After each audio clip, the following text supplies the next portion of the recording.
কালকেও একটা ঘটনা ঘটেছে একটা সীমান্তে, যে সেখানে নারী পাচারকারী ভারতীয় আপনার নাগরিককে আমাদের বিজিবি মানে গুলি করে তারপরে তাকে ঠেকিয়ে আটক করেছে। এর আগে 6 জন কি 7 জন ভারতীয় আমাদের সীমান্তে আপনার অনুপ্রবেশ করে তাদেরকে বিজিবি গ্রেপ্তার করে, এবং আগের মতো সে তাদেরকে চাওয়ার পরই ফেরত দেয়নি, আইনের হাতে তুলে দিয়েছে। জানুয়ারিতে যে নির্বাচনটা হলো, এর আগেও তো ভারত একই কাজ করেছে। তো ভারত কিভাবে আশা করে যে মার্কিন যুক্তরাষ্ট্র যেখানে বারবার বাংলাদেশে গণতন্ত্র চাচ্ছে, হিউম্যান রাইটস চাচ্ছে, বাংলাদেশের মত প্রকাশের স্বাধীনতা চাচ্ছে, সেখানে মার্কিন যুক্তরাষ্ট্র ভারতের কথায় নড়বে না? সে তার কথা মার্কিন যুক্তরাষ্ট্রকে বলেছে, বলতেই পারে, বলুক। বাংলাদেশও তো মার্কিন যুক্তরাষ্ট্রকে নিয়ে শেখ হাসিনা কত ব্যঙ্গ বিদ্রুপ করেছে, ডক্টর ইউনূসকে বলেছে পদ্মা সেতু থেকে টুস করে ফেলে দিবে। তারপরে মার্কিন যুক্তরাষ্ট্রের রাষ্ট্রদূতকে কাজের বেটি মর্জিনা বলেছে, আওয়ামী লীগের সাধারণ সম্পাদক কত ব্যঙ্গ বিদ্রুপ করেছে না?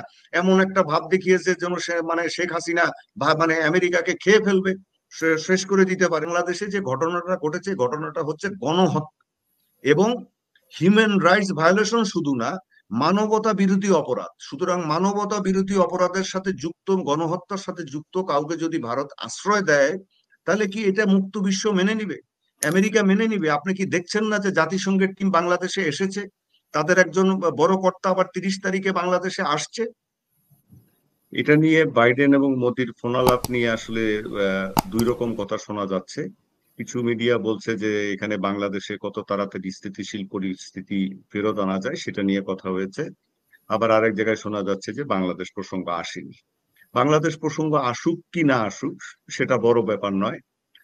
মানে who is mister Modi? Modi কে? যে বাংলাদেশের বিষয় নিয়ে বাংলাদেশ কিভাবে চলবে সেটা নিয়ে তার মাথা ব্যথা? ওনারা তো সেই তারাই যে যারা বাংলাদেশে গত 15টি বছর, বিশেষ করে 14 সালের নির্বাচনের সময় থেকে এই দেশটি বাংলাদেশে গণতন্ত্র আসতে দেয়নি। বাংলাদেশে একটি স্বৈর শাসন চাপিয়ে বসে ছিল এদের জন্যই।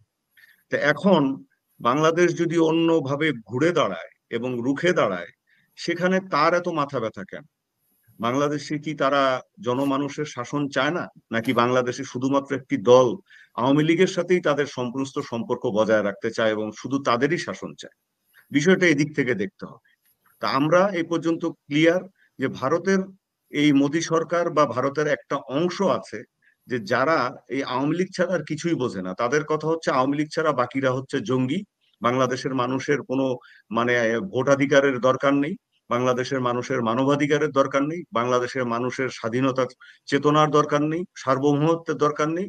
আবার এবার আমরা এটাও দেখেছি যে ভারতের অনেক মানে মানুষ, যারা সচেতন মানুষ, অনেক বুদ্ধিজীবী রাজনীতিবিদ, আমাদের মানে ভারতের ছাত্ররা, তারা আবার বাংলাদেশের বিষয়টাতে নড়ে চড়ে বসছেন এবং তারা বুঝতে পারছেন যে বাংলাদেশে এরকম কন্টিনিউয়াসলি একটি স্বৈর শাসন চালানো আসলে ভারতের নিরাপত্তার জন্য সুখকর নয়। এবং আপনারা যদি খেয়াল থাকে, এর আগেও বলেছিলাম যে ডক্টর ইউনূস বাংলাদেশে আসার আগে আপনার এনডিটিভিতে কি সাক্ষাৎকার দিয়েছিলেন, যে বাংলাদেশ যদি অস্থিতিশীল হয় তাহলে ভারতের উত্তর পূর্ব রাজ্যগুলো মানে 7 রাজ্য স্থিতিশীল থাকবে না। সুতরাং এই বিষয়টা ভারতের অনেক বিজ্ঞজনরা বুঝতে পারছেন। যেমন আপনার শিবশঙ্কর মেনন, অত্যন্ত সিনিয়র একজন কূটনীতিবিদ, তিনি কয়েকদিন আগে একটা টক শোতে ভারতের খুব সুন্দর করে এই বিষয়গুলো ব্যাখ্যা করেছেন যে তাদের সচেতন হওয়া দরকার, বাংলাদেশের মানুষকে বাংলাদেশের মতো চলতে দেওয়া দরকার এবং বাংলাদেশে গণতন্ত্র দরকার। এই কথাগুলা আপনার আরো অনেকেই বলছেন, ভারতের অনেক সাংবাদিক বলছেন। আজতক টেলিভিশনে আপনি বাংলাদেশের আন্দোলন নিয়ে যেভাবে কাভারেজ দেওয়া হয়েছে, আমার মনে হয় বাংলাদেশের কোনো টেলিভিশন চ্যানেলও সেভাবে কাভারেজ দেওয়া হয়নি। তা আমি আশা করব যে ভারতের মানুষ এবং ভারতের বিশেষ করে এই যে রাজনীতিবিদরা যারা আছেন, তারা বাংলাদেশকে একটি মানে স্বাধীন রাষ্ট্র হিসেবে চিন্তা করেন, বাংলাদেশকে মানে একটি এন্টিটি হিসেবে চিন্তা করতে শিখুক। বাংলাদেশও যে একটি রাষ্ট্র, তার সার্বভৌমত্ব আছে, সেই বিষয়টা তারা ভাবতে শিখুক। আপনি লক্ষ্য করবেন গত কয়েকদিনে আমাদের বিজিবি ভারত আমাদের সীমান্তে কিন্তু খুব ভালোভাবে আপনার কাজ করছে। গত কালকেও একটা ঘটনা ঘটেছে একটা সীমান্তে, যে সেখানে নারী পাচারকারী ভারতীয় আপনার নাগরিককে আমাদের বিজিবি মানে গুলি করে তারপরে তাকে ঠেকিয়ে আটক করেছে।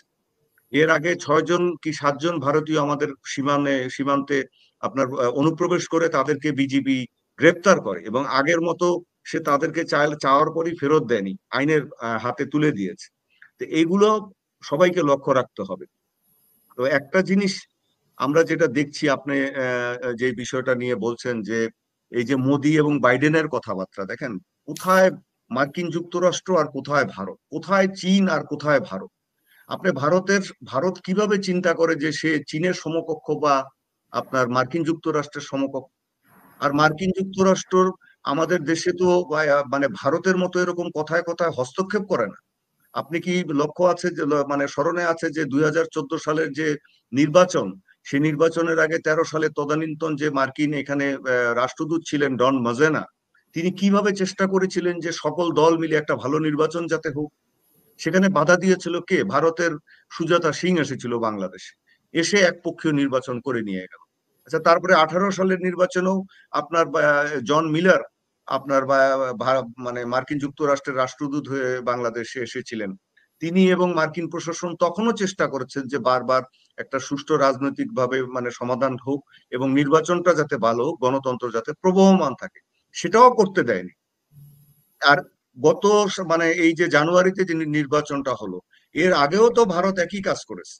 তো ভারত কিভাবে আশা করে যে মার্কিন যুক্তরাষ্ট্র যেখানে বারবার বাংলাদেশে গণতন্ত্র চাচ্ছে, হিউম্যান রাইটস চাচ্ছে, বাংলাদেশের মত প্রকাশের স্বাধীনতা চাচ্ছে, সেখানে মার্কিন যুক্তরাষ্ট্র ভারতের কথায় নড়বে? এটা এক সময় ছিল ওবামা অ্যাডমিনিস্ট্রেশনের ভুল সিদ্ধান্তের কারণে ওয়ান কিন্তু আমরা ইলেভেন। তো এও শুনেছি যে 24 সালে যে নির্বাচন হয়েছে সেই নির্বাচনের জন্য ভারত যুক্তরাষ্ট্রকে যাতে কোনোভাবে চাপ না দেয় সেই জন্য অনুরোধ করেছিল, সেই অনুরোধ অনুযায়ী আচ্ছা, অনুরোধ, নির্বাচনটা হয়েছে। হ্যাঁ এটা এসছে। এখন সেটা গত বছরে জানা গিয়েছিল রাজনৈতিক অঙ্গনে, সেইটা গত বছর থেকে জানা গিয়েছিল। কিন্তু যুক্তরাষ্ট্রর আপনার কৌশলগুলো আপনি লক্ষ্য করেন। যুক্তরাষ্ট্র কি কোনো কিছু মানে আপনার বলে কয়ে কোনো কিছু করেছে বাংলাদেশে যে না জোর করে নির্বাচন করো? সে তো সেটাও করেনি। ঠিক আছে, ভারত তাকে বলেছে যে মানে তাদের ভারতের একটা কনসেপ্ট আছে। সে কনসেপ্টটা হচ্ছে যে যেমন ধরেন মায়ানমার নিয়ে তাদের কনসেপ্টটা, তারা মানে যুক্তরাষ্ট্রের কাছে যেটা বলতে চায় যে মায়ানমার ভেঙে 10 টুকরো হোক, অসুবিধা নাই, কিন্তু মায়ানমারে আমাদের গণতন্ত্র যেন না আসে। ভারত এটা কেন চায় না? তার কারণ গণতন্ত্র যদি ভারতের পাশে থাকে, গণতন্ত্র থাকলে মানুষ জেগে ওঠে, মানুষ তার অধিকার নিয়ে কথা বলতে পারে। যেমন আজকের কথাই আপনি ধরেন, এখন তো রাজনৈতিক সরকার নাই, কিন্তু যেহেতু সকল জাতি একতাবদ্ধ হয়েছে, সকল শ্রেণী পেশার মানুষ একতাবদ্ধ হয়েছে, আমরা কিন্তু সকলে এককভাবে বন্যা নিয়ে কথা বলতে পারছি। আমরা কিন্তু আমাদের সীমান্ত নিয়ে কথা বলতে পারছি, দাবিগুলো তুলতে পারছি। ভারত এটাতেই ভয় পায় এবং এই কারণে কখনো গণতন্ত্র চায় না। সে তার কথা মার্কিন যুক্তরাষ্ট্রকে বলেছে, বলতেই পারে, বলুক। বাংলাদেশে তো মার্কিন যুক্তরাষ্ট্রকে নিয়ে শেখ হাসিনা কত ব্যঙ্গ বিদ্রুপ করেছে, ডক্টর ইউনূসকে বলেছে পদ্মা সেতু থেকে টুস করে ফেলে দিবে। তারপরে মার্কিন যুক্তরাষ্ট্রের রাষ্ট্রদূতকে কাজের বেটি মর্জিনা বলেছে, আওয়ামী লীগের তদানীন্তন সাধারণ সম্পাদক, কত ব্যঙ্গ বিদ্রুপ করেছে না? এমন একটা ভাব দেখিয়েছে যেন সে মানে শেখ হাসিনা মানে আমেরিকাকে খেয়ে ফেলবে, শেষ করে দিতে পারে। অথচ তার সন্তান থাকে কোথায়? আপনি এত বড় বড় যে কথা বলে, তার সন্তান থাকে তো আমেরিকাতে, এবং সে আমেরিকাতে বসে বসে সমস্ত এক একটা মানে যা তা যার যা খুশি আসে সে সেটা বলতে থাকে। তার আরেক সন্তানও তো বাংলাদেশ মানে কোথায় থাকে, মাঝে মাঝে বাংলাদেশে থাকে, কোথায় থাকে, তার বোন থাকে, তার ব্রিটিশ সিটিজেন, বোনের মেয়ে ব্রিটিশ সিটিজেন, তার বাচ্চা কাচ্চারাও ব্রিটিশ সিটিজেন, তার ছেলে আমেরিকান সিটিজেন, তার তার বাচ্চা তার বউ, ছেলের বউ আমেরিকান সিটিজেন, বাচ্চা কাচ্চা আমেরিকান সিটিজেন। আর এখানে বসে বসে আমেরিকাকে গালাগালি করছে। তো সাধারণ আওয়ামী লীগের যারা সাধারণ সমর্থক, তাদেরকে আসলে তারা প্রতারণা করছে।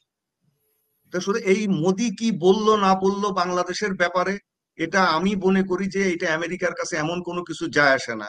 আমেরিকা বা আপনার রাশিয়া বলেন, আপনার চায়না বলেন, এইসব ব্রিটেন বলেন, এইসব শক্তির কাছে আসলে ভারত এখন তার মুখোশটা খুলে দিয়েছে। গত কয়েকটা বছর ভারত সাম্প্রদায়িক শক্তি, তারা দেশ চালাচ্ছে। তা ওরা নিজেরা সাম্প্রদায়িক শক্তি একটা দেশ চালাচ্ছে যেন তেন ভাবে, আর অন্য দেশে তারা অন্য দেশকে নিয়ে মাথা ঘামাবে, এটা অন্য দেশ কি বোঝে না বলে আপনি মনে করেন? আমি একটা ছোট্ট উদাহরণ দিই, এই জিনিসটা আউট অফ দ্য ওয়ে। আপনার সবাই তো মনে করে যে মানে আমেরিকা ভারতের একেবারে মানে ভারতের সাথে মিলে সবকিছু করছে না। আপনি ভারতকে যে সমরাস্ত্র আমেরিকা দেয় বা এ পর্যন্ত দিয়েছে, তাও আবার গত 3-4 বছর কিছু দেয়নি, সেই অস্ত্রগুলা কি সব ডিফেন্সিভ, মানে আত্মরক্ষামূলক অস্ত্র। যেমন পরিবহন বিমান দেয়, পরিবহন বিমান কখনো আক্রমণাত্মক জিনিস না, মানে কোনো ফাইটার প্লেন কিন্তু দেয় না।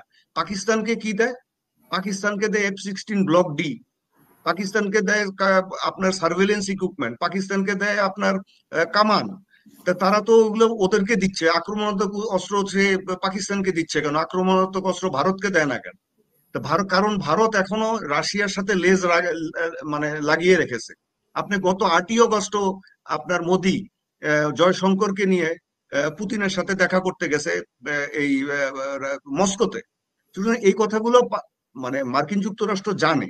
এবং অনেক প্রশ্ন আসতে পারে যে না তাইলে ইন্দো প্যাসিফিক স্ট্র্যাটেজিতে ভারতকে নেওয়া হয়েছে কেন? এক সময় তাদের অনুরোধে ভারতকে নেওয়া হয়েছে, এখন ভারত যদি ইন্দো প্যাসিফিক স্ট্র্যাটেজি বাস্তবায়নে বাংলাদেশের এই সমুদ্র অঞ্চলটা বা এই এলাকায় বাধা সৃষ্টি করে, বা মায়ানমারের এই নিচের অংশটাতে বাধা সৃষ্টি করে, আপনি কি মনে করেন তাহলে মার্কিন যুক্তরাষ্ট্র, ব্রিটেন এটা মেনে নিবে? তাদের তো সার্বিক একটা রণকৌশল বা একটা স্ট্র্যাটেজি আছে, সেটা কি আপনি তারা মনে করছেন যে ওদের কথা মেনে নিবে? না। আর ভারত এবার বাংলাদেশে যেভাবে তাদের যে আপনার এই যে লোকজন ছিল, আপনি তাদের অবস্থাটা দেখেন, তাদের লোকজনকেই তারা রক্ষা করতে পারেনি। আপনি কয়জনকে ভারত নিয়ে গেছে? কাউকে তো নেয়নি, সীমান্ত দিয়ে কাউকে নেয়নি। এই যে পান্না ছাত্রলীগের নেতা, সে সীমান্ত পার হতে গিয়ে সে মারা গেছে। আপনার আরেকজন সাংবাদিক, আমি নাম বলছি না, সে তো আখাউড়া সীমান্ত থেকে তাকে ফ্যামিলি সহ ফেরত পাঠানো হয়েছে। এরকম আরো অনেককেই তারা নেয়নি কেন? ভারতেরও এখন কিছুটা উপলব্ধি মানে হওয়া দরকার বা হচ্ছে, যে বাংলাদেশের এই গার্বেজ গুলাকে তাদের উপরে নিয়ে আপনার অন্য নিজের বোঝা না বাড়ানো। তার কারণ হচ্ছে যে বাংলাদেশে যে ঘটনাটা ঘটেছে, ঘটনাটা হচ্ছে গণহত্যা এবং হিউম্যান রাইটস ভায়োলেশন, শুধু না, মানবতা বিরোধী অপরাধ। সুতরাং মানবতা বিরোধী অপরাধের সাথে যুক্ত, গণহত্যার সাথে যুক্ত কাউকে যদি ভারত আশ্রয় দেয়, তাহলে কি এটা মুক্ত বিশ্ব মেনে নিবে? আমেরিকা মেনে নিবে? আপনি কি দেখছেন না যে জাতিসংঘের টিম বাংলাদেশে এসেছে, তাদের একজন বড় কর্তা আবার 30 তারিখে বাংলাদেশে আসছে? এইগুলো তো ভারত লক্ষ্য করবে। আপনি সে একজন গণহত্যার নেত্রীকে তার দেশে রেখে দিয়ে কতদিন কি করবে? এটা তো ভারতেরও মাথা ব্যথা, এগুলো তো পেপারে আসছে, মিডিয়াতে আসছে। এই বিষয়গুলো লক্ষ্য রাখা দরকার।